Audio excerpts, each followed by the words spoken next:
After all, the Ethiopian Bible is a Christian Bible. It contains the Gospels. It upholds the life, death, and resurrection of our Lord Jesus Christ. So where does that question come from?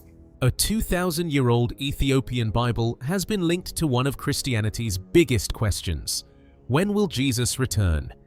One ancient passage appears to place human history on a path toward a final event. At first, the wording seems clear, but the closer researchers examine it, the more difficult the timing becomes. One missing detail changes the meaning of the entire prophecy and may explain why some believe the return is closer than expected. So what does the ancient text actually reveal, and what has been misunderstood for centuries? The Ethiopian Orthodox Tewahedo Church recognizes a traditional 81-book canon. That collection contains 46 Old Testament books and 35 New Testament books. Most Protestant Bibles contain fewer books. Catholic and Eastern Orthodox traditions include wider collections, but Ethiopia preserves an even broader canon. The collection includes the Book of Jubilees, which divides sacred history into periods and generations. It also includes Enoch. Western readers often meet Enoch as a separate ancient writing. Ethiopian Christians preserved it as part of their biblical tradition. The full text survived in Ge'ez, the ancient language still used in Ethiopian worship. Other Christian regions kept quotations and short pieces. Ethiopian scribes protected the complete Enoch tradition through centuries of handwritten copies. That makes the title's central claim worth examining. A real Ethiopian biblical tradition contains detailed end-time material missing from most modern Bibles. But the age claim needs one clear distinction. No complete physical Ethiopian Bible has been verified as one single volume written exactly 2,000 years ago. The surviving manuscripts were copied at different times. Some are more than 1,000 years old. The writings inside them can be much older. Parts of Enoch existed before the life of Jesus. The 2,000-year-old description therefore applies most strongly to the age of the source text, not to one untouched book recently opened after 20 centuries. That difference does not remove the mystery. It makes the investigation more precise. The question is not whether one secret Bible suddenly appeared. The question is why Ethiopia preserved a complete ancient work that disappeared from most other Christian collections. Enoch contains visions of angels, corruption, judgment, and the final age. One passage goes further. It divides history into numbered periods and carries the reader toward a final transformation.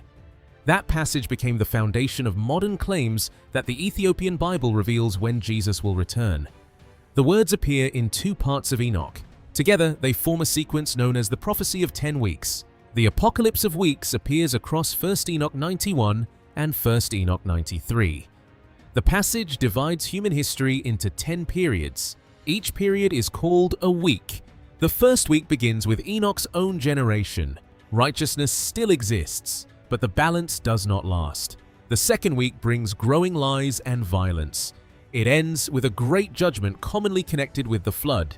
Later weeks move through events that resemble major moments in biblical history. A chosen person rises. A law is given. A sacred house is built. Corruption returns. Power falls into the hands of people who misuse it. The periods do not appear equal. One week may cover several generations. Another may cover a much longer part of history. That becomes important later. The seventh week describes a deeply corrupt age.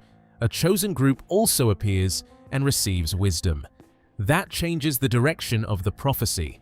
The early periods explain how disorder entered the world. The later periods describe how that disorder will be judged. The eighth week becomes a period of righteousness. Judgment is carried out against oppression. Those who used power without justice begin to lose it. The ninth week expands the judgment across the world. Hidden actions are exposed. The works of the wicked are brought to an end. The prophecy is no longer speaking only about one nation or one ancient kingdom. Its final movement becomes universal. The 10th week reaches an eternal judgment. The old order passes away. A new heaven appears. Sin disappears from the final age. The sequence ends with an age without end. Those 10 stages look like a timeline. The first stages appear connected with events readers already know. The final stages point toward worldwide judgment and renewal. A simple question follows. If the early weeks can be placed in history, can the later weeks be placed on a calendar? That is where modern calculations begin. Some readers try to measure the weeks as years. Others treat them as centuries. Some connect them with church history, political empires, or modern world events. But none of those calculations matter unless the prophecy itself is genuinely ancient. A later writer could have created the sequence after many of the events had already happened. The age of the text therefore becomes the first major test. The answer did not come from Ethiopia. It came from broken pieces of parchment and leather found beside the Dead Sea. Subscribe for more investigations where ancient claims are tested against the physical evidence that survived. The Dead Sea Scrolls included several ancient copies of Enoch. The manuscripts were found near Qumran, close to the northwestern shore of the Dead Sea. Many fragments came from Cave 4. Scholars identified one important group as 4Q Enoch. The text was written in Aramaic rather than Ge'ez. These Aramaic fragments preserved an older form of the same tradition later copied in Ethiopia. Several pieces were dated to roughly 150 to 50 BC. That placed them before the public ministry of Jesus. It also placed them centuries before the oldest complete Ethiopic copies. The discovery proved that Ethiopian scribes had not created Enoch during the medieval period. Large parts of the book were already circulating during the Second Temple period. Jewish communities copied the visions before Christianity began. The fragments include material about the Watchers. These heavenly beings cross a forbidden boundary and bring destructive knowledge into the human world. Their actions lead to violence, disorder, and judgment. The ancient fragments also preserve themes of coming punishment and divine justice. Those themes existed before later Christian interpretations. The physical evidence confirms the age of Enoch's central world. It also creates a limit. The oldest material began as Jewish apocalyptic writing. It did not begin as a Christian document naming Jesus. The fragments do not say that Jesus will return in a modern calendar year. They describe corruption, judgment, and the defeat of evil. Christians later connected those ideas with Jesus. That connection must be examined from the actual language. It cannot be assumed only because the book is old. The Qumran evidence still strengthens the title in one important way. Ethiopia preserved a book rooted in the same religious world that existed before and during the rise of Christianity. The complete Ge'ez version was not an isolated local creation. It carried ancient material that had once circulated much more widely. Most of that wider tradition disappeared. Ethiopia kept copying it. The next question is how?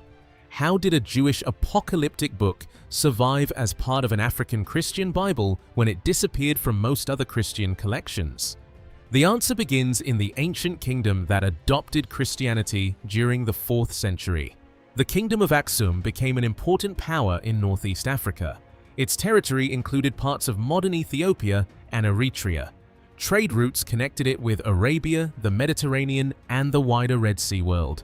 Christianity became established there during the 4th century. Sacred writings were translated and copied for local worship. Ge'ez became the main language of scripture, prayer, and religious study. Ethiopian churches developed far from the centers that later shaped the most common Western Bible collections. That distance allowed some ancient books to remain in use. Enoch did not disappear from Ethiopian worship. Jubilees remained known. Other writings continued to be copied after they lost authority elsewhere. Monks and scribes in the Ethiopian highlands became the link between the ancient text and modern readers. They did not preserve it through one protected volume. They preserved it by making new copies. Every copy faced danger. Parchment could dry and split. Ink could fade. Fire could destroy a church. War could scatter a manuscript collection. Water, insects, and constant handling could damage the pages. A text survived only when another scribe copied it before the older manuscript was lost. The Garima Gospels show how old Ethiopia's manuscript tradition became. They are kept at Abba Garima Monastery in northern Ethiopia. Radiocarbon testing placed their parchment within approximately AD 330 to 650. They rank among the oldest surviving complete illuminated gospel manuscripts. Their pages contain colored images and carefully written gospel text. They are not a complete Ethiopian Bible. They are also not the original Book of Enoch. Their importance lies in what they prove. Ethiopia had an early and advanced manuscript culture capable of producing and protecting sacred books. The age of a manuscript and the age of its words are not always the same. A 6th century copy can preserve a work written centuries earlier. A later copy does not automatically mean a later invention. The Qumran fragments confirm that point. They connect the Ge'ez tradition with material already known before Christianity. Ethiopia's role was preservation. Its scribes kept a complete version available after most other regions had only fragments and references. For centuries, however, scholars outside Ethiopia had limited access to that complete book. The situation changed when a Scottish traveler entered the country and returned to Europe carrying several copies. His journey moved Enoch from an Ethiopian religious tradition into modern international study. 5 James Bruce traveled into Ethiopia during the 18th century. His main goal was to reach the source region of the Blue Nile. The journey took him through dangerous territory and unfamiliar political systems. It also brought him into contact with Ethiopia's ancient Christian communities. Bruce learned that Ethiopian churches possessed a complete Book of Enoch. European scholars knew the title. Ancient Christian writers had mentioned it, but the complete text was considered lost.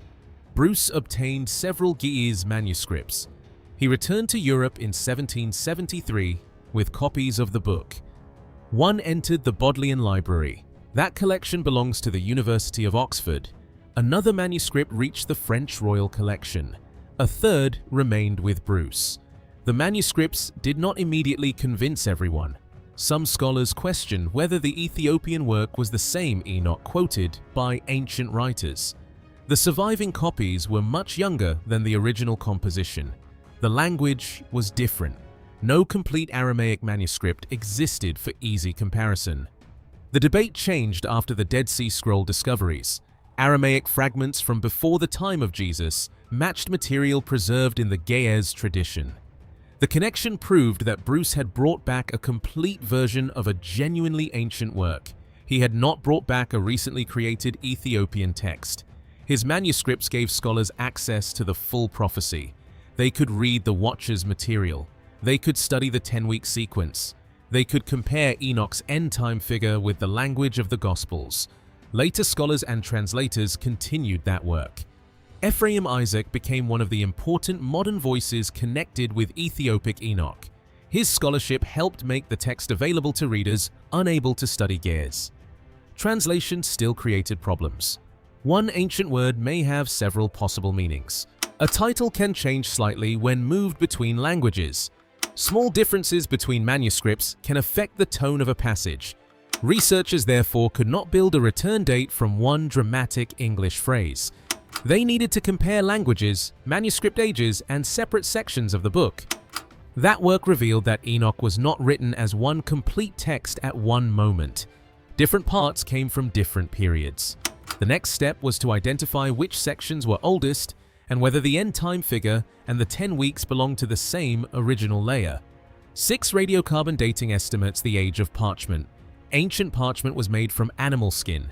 Testing it can reveal when the material was prepared. The result usually gives a range rather than one exact year. It dates the physical manuscript, not necessarily the first writing of the words. Paleography studies handwriting. Letter shapes change over time. Experts compare curves, lines, and writing habits with scripts from known periods. That helps place a manuscript within a historical range. Spectral imaging reveals faded writing. Different forms of light can expose ink that the human eye can barely see. This method helps researchers examine damaged scrolls without touching or unfolding them repeatedly. Textual comparison adds another layer. Scholars place Ge'ez readings beside Aramaic fragments and surviving Greek quotations. Matching language across these sources suggests that the later Ethiopian copy preserved an older form. Differences can show where wording changed during copying or translation. The results revealed several separate parts inside Enoch. The clearest material about the final chosen figure appears in the Book of Parables. That section covers 1 Enoch 37 to 71. Its exact age remains debated. No confirmed fragment of the Book of Parables has been found among the Qumran Enoch manuscripts. Other major sections were found there. This missing section creates a real complication. Its absence does not prove it was written by Christians. A scroll may have been lost. The Qumran community may not have owned that part.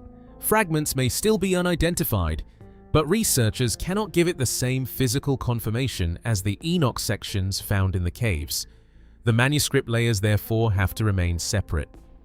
The Apocalypse of Weeks belongs to an old part of the tradition. The clearest Son of Man material comes from a section with a more debated date. Modern readers often combine them immediately. The 10 weeks become the timeline. The Son of Man becomes Jesus. The final judgment becomes the second coming. Then a modern date is added. The manuscripts support some of those connections more strongly than others. They support an ancient sequence of judgment. They support an end-time chosen figure. They support links between Enoch's language and later Christian teaching. They do not yet support a calendar calculation. The next step is to examine the figure standing at the end of the sequence. His titles explain why Christians connect the ancient text with Jesus. Subscribe for more serious biblical investigations based on manuscripts, language, and surviving evidence. Enoch calls the final figure the Chosen One.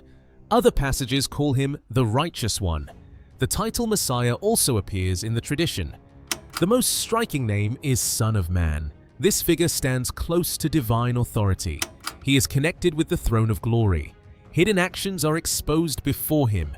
Kings and powerful rulers lose their control. Oppressors face judgment. The powerless receive justice. Christian readers hear clear similarities with the Gospels. In Matthew 24, Jesus describes the coming of the Son of Man with power and glory. Angels gather the chosen. The event is visible. Judgment reaches beyond one local place. The same title appears throughout Jesus' teaching. That explains why many Christians see Enoch as an ancient prophecy pointing toward him. The connection is serious, but it must remain precise. Enoch does not use the name Jesus. It does not mention Bethlehem, Nazareth, or the crucifixion. Its Son of Man belongs to ancient Jewish expectations about divine justice. Those expectations existed before Christianity. Early Christians later understood Jesus through similar language. Enoch may therefore preserve the background that helped shape how people understood Jesus' return. It is not a hidden gospel giving an extra biography of him. The parallels remain powerful. Both describe a chosen figure. Both connect him with judgment. Both show unjust rulers losing power. Both lead toward the defeat of evil. Both describe a future controlled by God rather than human empires. The 10 weeks provide an order. The Son of Man provides a central figure. The final judgment provides the ending. That combination appears to answer the title. Jesus returns during the final stage of corruption and divine judgment. But the answer is still incomplete. The text shows the position of the event inside the sequence. It does not show the distance between the present and that final period. A sequence becomes a countdown only when each stage has a measurable length. Enoch never clearly supplies that measurement. The entire claim now depends on a number missing from the text. The prophecy gives an undefined week length. It never states that 1 week equals 7 years. It never states that 1 week equals 7 centuries. It never gives one fixed number that applies to all 10 periods. The historical sections appear unequal. The time from Enoch to the flood covers one span. The period connected with Abraham covers another. The law, the temple, and later corruption cover different lengths again. Treating every week as an equal calendar block adds a rule not found in the passage. The prophecy also gives no starting year accepted by every interpreter. A person could begin with Enoch's birth. Another could begin with his ministry. Someone else could start with creation or the generation before the flood. Each choice creates a different result. Modern predictions often appear exact only because the calculator chooses the starting point and the length of the week. Change either number and the return date moves. The number may look ancient. The formula is modern. Some claims use the Ethiopian calendar to solve the problem. Ethiopia's year count differs from the Gregorian calendar used in much of the world. The difference is usually around 7 or 8 years. That difference comes partly from another calculation for the date of Christ's birth. It does not mean time passes more slowly in Ethiopia. Both calendars count the same days. They label the years differently. A calendar can convert a date that already exists. It cannot create a date missing from the source text. Enoch contains no modern date for the return. It does not name 2026. It does not name 2030. It does not give one final Ethiopian year that can be converted into a Western year. That blocks every honest countdown. The text still reveals a sequence. Corruption grows. Judgment reaches the world. The wicked lose power. A chosen figure appears. The old order ends. A renewed creation follows. That sequence answers when in relation to events. It does not answer when as a day or year. The title can still carry a serious meaning. The return belongs at the final turning point of the prophecy. The reader is told what surrounds it. The reader is not told how long the world must wait. The wider Ethiopian Bible makes that limit even stronger. Its New Testament contains direct warnings against calculating the exact moment. Matthew says no one knows the day or hour. The warning appears after Jesus describes the coming of the Son of Man. Signs are given. An exact date is not. The book of Acts records another question about timing. The disciples ask whether the kingdom is about to be restored. Jesus tells them that the times and seasons belong to the Father's authority. 1 Thessalonians uses the image of a thief at night. The final day arrives unexpectedly. A thief does not provide a schedule. Revelation ends with the promise that Christ is coming soon. The word creates urgency. It does not supply a calendar year. These passages create a clear pattern. The event is certain within Christian belief. Its timing remains hidden. Enoch adds more detail about the order of judgment. The New Testament blocks the move from order to calculation. The texts tell readers to watch.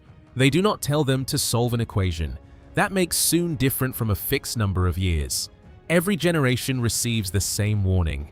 No generation is told that the return is safely distant. No one can use delay as proof that nothing will happen. A known date would allow people to postpone change. Unknown timing demands readiness. That is the strongest responsible interpretation. The Ethiopian Bible gives a wider picture of the end. It preserves a sequence many Western Bibles do not contain.